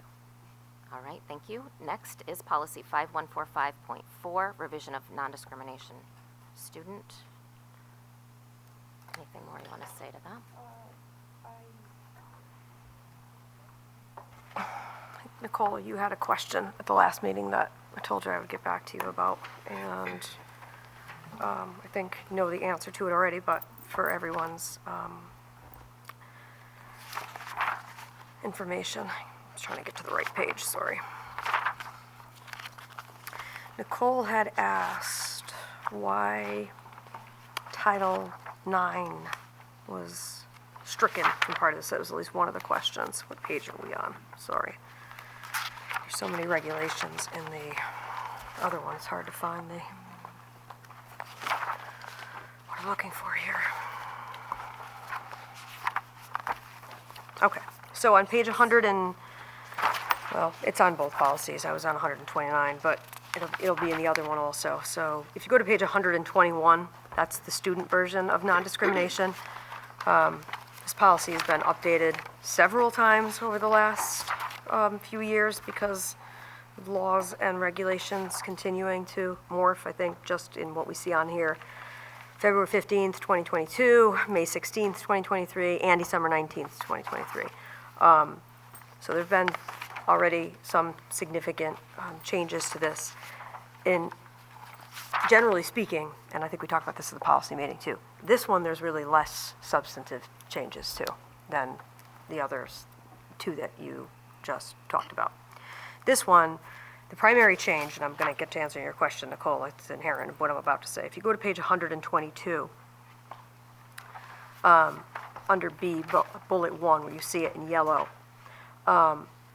protected class membership, including but not limited to epithets related to sex, sexual orientation, and/or gender identity or expression.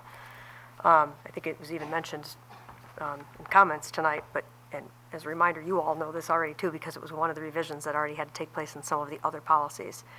Connecticut state law has a definition of protected class that does coincide with the federal definitions, but it's actually contained in the statute in Connecticut. This policy, this last update here, is what you see in front of you, is doing that, making sure that this policy is also in compliance with the definition of protected class in this state. Down below, where Nicole had asked, where the cross-out is, see, from Title IX of the Education Amendments of 1972, that's actually because that other policy that we just looked at, that's what it's referencing. So back to this non-discrimination policy is cross-referencing, and that's where, sometimes you've had me come back to you a year after policies have changed sometimes as we continue to go through them, because anywhere that there's a cross-reference, sometimes there ends up needing to be an update. This was put out in the model policies as an update with the other policy, because the name of that policy was always referenced, the original, but the name has changed. It has changed from, as Christine, Deb, someone mentioned at the beginning, it was what you see entirely crossed out, and it has been changed now to prohibition of sex discrimination, including sex-based harassment, to an update to the terms to have them mirror the terms that are being used at the federal level. That's the answer to the question, Nicole. And the rest of it, on page 125, this goes back to what we are legally required to do as the, quote, the districts, that we will investigate both formal and informal complaints of discrimination, harassment, or retaliation. And that's an update as a result of changes to the regulations, that they want to be certain that we are not, sweeping anything under the rug, that whether you make it a formal complaint and you fill out the 15-page complaint form that goes along with some of these policies, or someone hears something, someone sees something, legally, we still have the obligation to investigate it. And again, that is tied into the updated regulations for sex-based harassment that are in that other policy. So you are correct, Nicole, in that. I wanted to be sure of that. I had to go back and cross-reference a few things. And I won't speak to it again in the other policy, because it's the exact same in both the student and the personnel policy. And one of the changes overarching that were made that I think we talked about in one of the policy, or both of the policy meetings, was that there's been a streamlining of, if you will, of the policies for both personnel and students to have the processes be more the same for complaints, and more specifically around the appeal process related to actions that might be taken as a result of complaints, that they are standard in personnel and student policies that you have been given as models. In the past, that was not the case, and we, as the administrators, had to just make sure we followed every individual one, and there were reasons for the differences along the way, because the policy language was different. So that's the big picture of what's different in the non-discrimination policy, both for students and personnel. Any questions or comments? Okay, Paige? Okay, I'd like to make a motion to pass policy 5145.4, revision of non-discrimination for students. All right, I need a second, actually, I apologize. Thank you, Suzanne. All in favor? Pass. That's 7. All opposed? 2. So it passes 7 to 2. Next is policy 4118.1, revision of non-discrimination for personnel. There's actually one more difference in here. I don't think I said this at the policy meeting. Space Force is added in as one of the branches of the service, because these non-discrimination policies, as you know, cover all facets of what's defined as protective class, and veterans is one of those. So they had to add in Space Force to United States Army, Navy, Marine, Coast Guard, and Air Force, and Connecticut National Guard. Thank you. Paige? I'd like to make a motion to pass policy 4118.1, revision of non-discrimination for personnel. I have a second. Thank you, Lynn. All in favor? That's 7. All opposed? 2. Passes 7 to 2. All right, next is 4112.5, revision of employment and student checks. There's one change here, actually there's two changes here, because I think the other one has to do with credit checks. On page 136 of the packet, see what's in yellow, this is a change to Connecticut General Statute, and so a required change in this policy. The board will not discriminate against any employee or applicant for employment solely on the basis of an individual's erased criminal history record information as defined in Connecticut General Statutes 4A-80A. That's it, that's the law. The law was updated, and they updated the policy to reflect the same. And the other piece of it is what we talked a little bit more about. I'm sorry, that's on the other one. I know, 139. I'm looking for the credit check piece of it. But 139 this is what we talked about more in the policy committee meeting. This is also an update to state law, which is there can be times that a DCF investigation is done related to a staff member, any employee of a school district. And if let's say, abuse or neglect is originally substantiated by DCF, that's something they do, that's not something we do, and the employee goes through an appeal process, with DCF, it is now clear in the law, do not disclose that to an employer doing a reference check. We cannot, which makes sense, because if they went through an appeal process and were found not guilty of what they were originally accused of, it would preclude them from getting a job anywhere for someone to think that they were guilty of such a thing. And so they amended the law to make sure that that's not disclosed by school districts. Any questions? Where is the other piece of it? Where is the other? Sorry, this is another long one.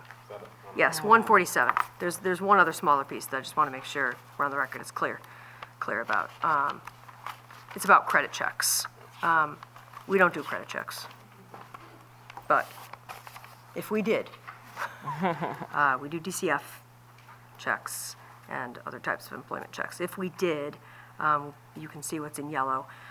We would have to give the potential employee a reasonable amount of time, at least 5 days, to dispute any of the information prior to making any final employment decision. And if we take any adverse action based on the credit report, if in fact we did use them and do that, we would have to notify them by the means you see there. So that, again, is a change to Connecticut General Statute that we have to comply with. Any questions on that? All right, Paige? I'd like to make a motion to pass Policy 4112.5, revision of employment and student checks. Do I have a second? Thank you, Chris. All in favor? Aye, passes unanimously with 9. Next is 4211.3, deletion of increasing educator diversity plan. We talked about this quite a bit already. Short version, as you know, the state law changed, and we not only have to have a increasing educator diversity plan, the board had by law to approve said plan, and it had to be submitted. That was done. The updated policies, therefore, we were told to delete this because it no longer complies with the more recent law that you have a plan and it be approved. So this policy now has to be deleted. Okay, Paige? I'd like to make a motion to pass Policy 4211.3, deletion of increasing educator diversity plan. Do I have a second? Thank you, Suzanne. All in favor? Passes unanimously with 9. Thank you. All right, next is 5141.22, revision of administration of student medications in school. This has a couple of changes. One less substantive, but as a cleanup done in relation to the law, actually, too, believe it or not. Anywhere that the term paraprofessional is used in any school district needs to be changed to paraeducator. So that's a small cleanup that had to be done. Anywhere it said paraprofessional, the properly recognized term is now paraeducator, so that's changed. That's the non-substantive part. The substantive change in this policy is related to training. First of all, go backwards, 156, who is a qualified school employee is defined instead of just being referred to as a qualified school employee. And this is important because when we're talking about administration of medications, we're not just talking about whatever prescription medication a student may have in the nurse's office that, generally speaking, is only distributed by the nurse or certain people within the district, typically an administrator who has to step in because we've been trained to administer those medications in accordance with a child's medical plan. This is encompassing a broader scope of medications that may be administered in 2024, EpiPens that may have to be given to a child, and it might be out on a field where there is not an administrator, a teacher, there might be a coach, paraeducator, occupational therapist, whoever else is there that is trained. Go ahead. Yeah, I thought that was interesting too, but basically, we mean everyone. It's not the way they passed it in the law.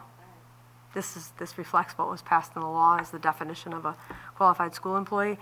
But that said, what this means for us in practice, go to page 157 and throughout where it talks about the training, it means we have to train people every year in how to administer these medications. That's on the ground, that's what the changes mean. And we're not going to exclude speech and language pathologists because the legal definition didn't have it in there for some reason. I have no idea. I wondered the same thing. I wonder if it's because we're teachers and not medical. I think that's actually why, because they consider you under teachers, just like a counselor isn't listed out here, but it would be a teacher. Right. I know that you're asking, though, I think, because you hold a different kind of certification under the Department of Public Health. But generally speaking, in the law, I think when we refer to a certified faculty member, a teacher, we mean any person, SLP, counselor. Yeah.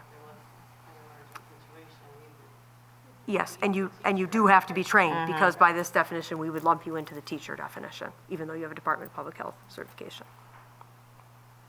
Good question. Ramesh? Just wanted to clarify, right, so when you say paraeducator, right, are we talking about certified paraeducator or any paraeducator?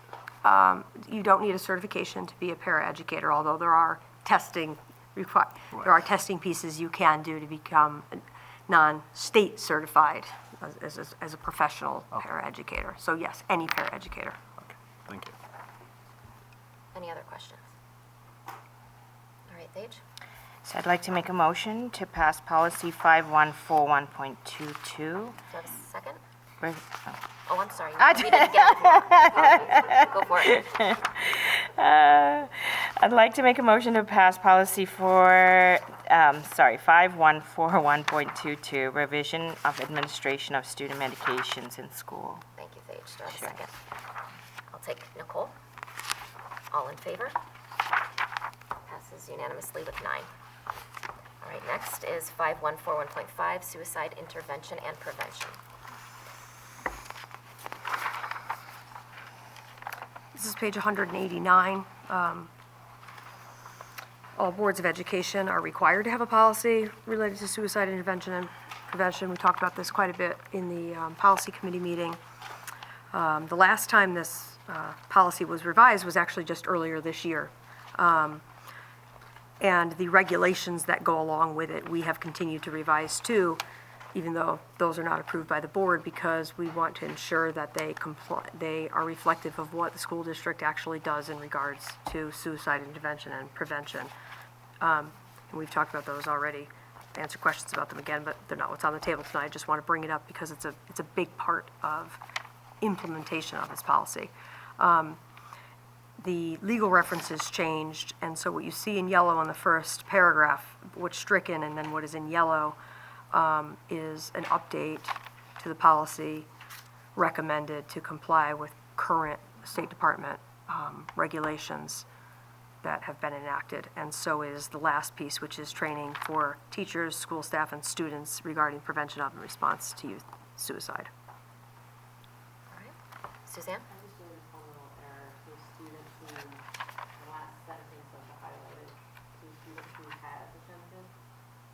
Yes, the H is missing, Christine. On the, yeah, we'll fix it. We got it. I see what you're talking about. Thank you. Somehow it got cut off. It has attempted, has threatened. Yep.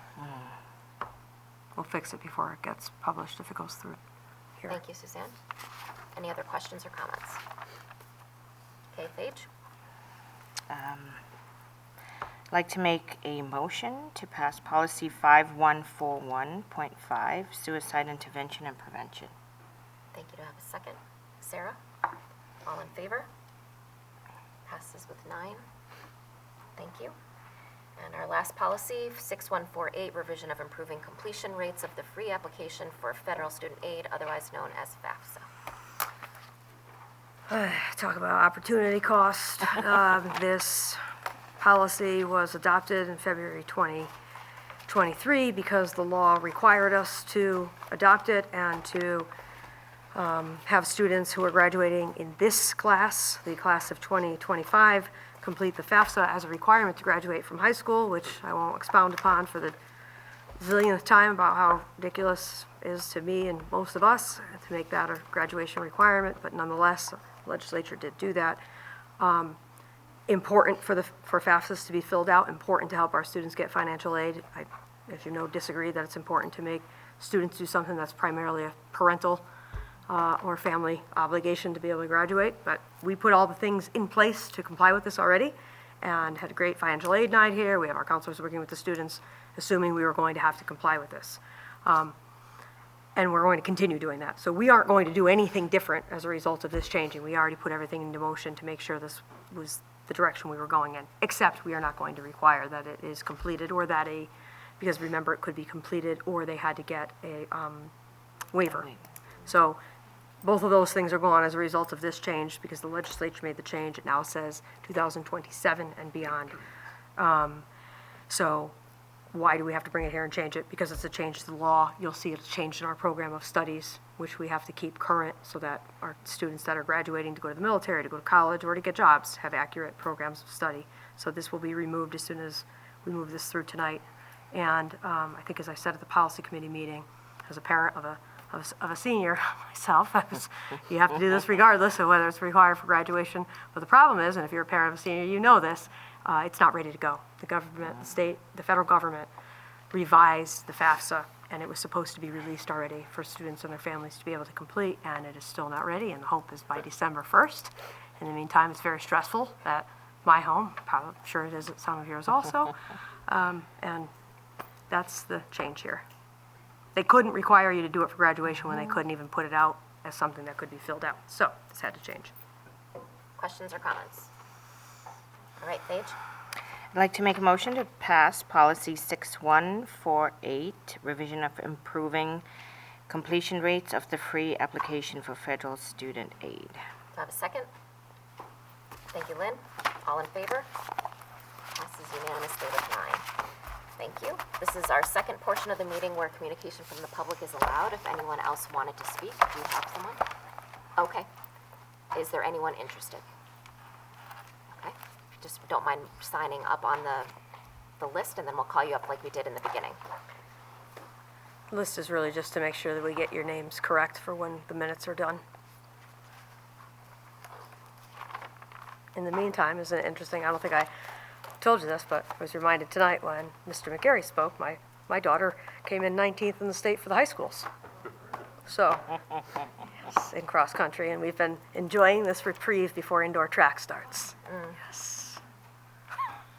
Very much enjoying this reprieve of gymnastics competitions instead with the younger one. Not that I don't enjoy going to meets. That's not what I meant. I'm just saying, as you know, if you have students that do this and are that dedicated to it, it's a lot. All right. The same provisions that I read at the beginning of the meeting apply at this time.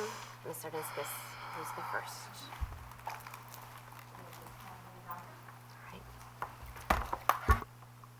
I'm Kathleen Johnson. I live on Mulberry Lane over in Farmington Woods. Just a couple of things. I do understand from your explanation that the writing of the policies is kind of a standard that the lawyers provide for us.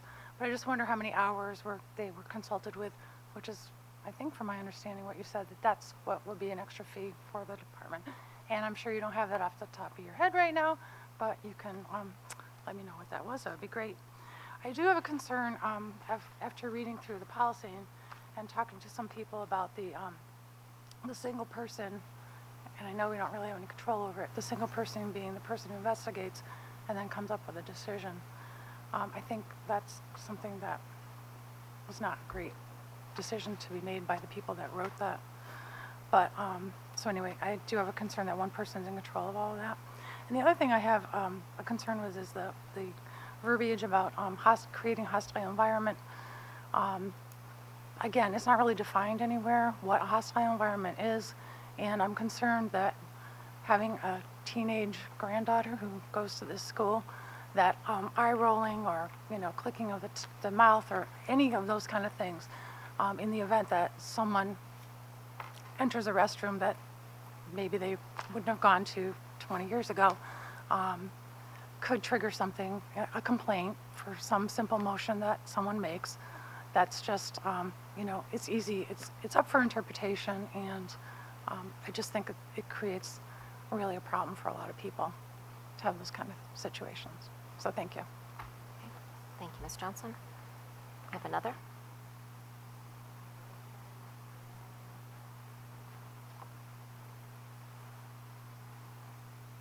You can come forward. Yes.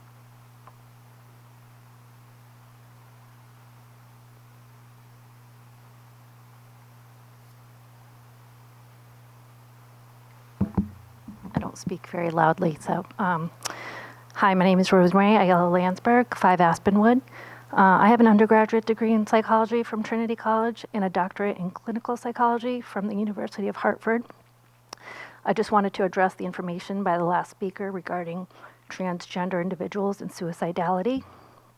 One thing about suicidality, obviously a very sensitive topic, and I've worked with children, actually teenagers, who have committed suicide. Unfortunately, it was unsuccessfully.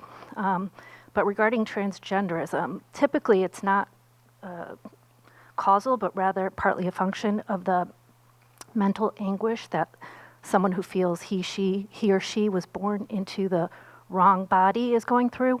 There's also something to be said about the effects of synthetic hormones on one's mental health. Wanting to protect young girls from competing against biological boys, no matter where they are in their transition, and wanting to preserve their safe spaces, including girls' bathrooms and locker rooms, is not an effort to vilify or exclude transgender individuals. Just as they have rights set in place, so too should young girls. Thank you, Ms. Ayala Landsberg. Anyone else? That's it? Okay, thank you.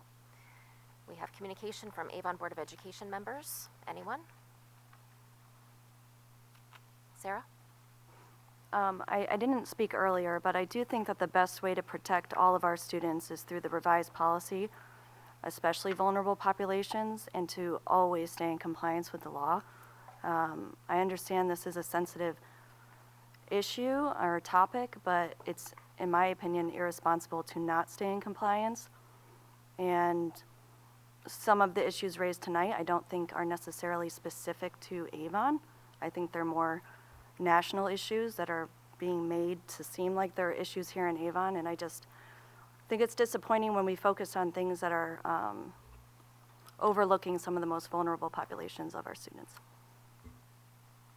Anyone else? Okay. Oh, go ahead, Nicole. I'd just like to change gears for a moment and reiterate earlier today what Deb and Dr. Carnamola had said about the Veterans Day celebrations. This is the second year that I've been able to visit the schools in the first year that I've been on the town green. And I have to say, it's a remarkable testament to the administrators, the faculty, the staff, of coordinating a full day and what all the children from our youngest to our oldest can do. And your speech was amazing. So I do have to give you credit for that. So thank you. And I think it's great that we're showing the kids how important it is to show respect for our veterans and to let our veterans know how respected they are. I was honored to be asked to be there to do that. It was very nice, so thank you. Anyone else?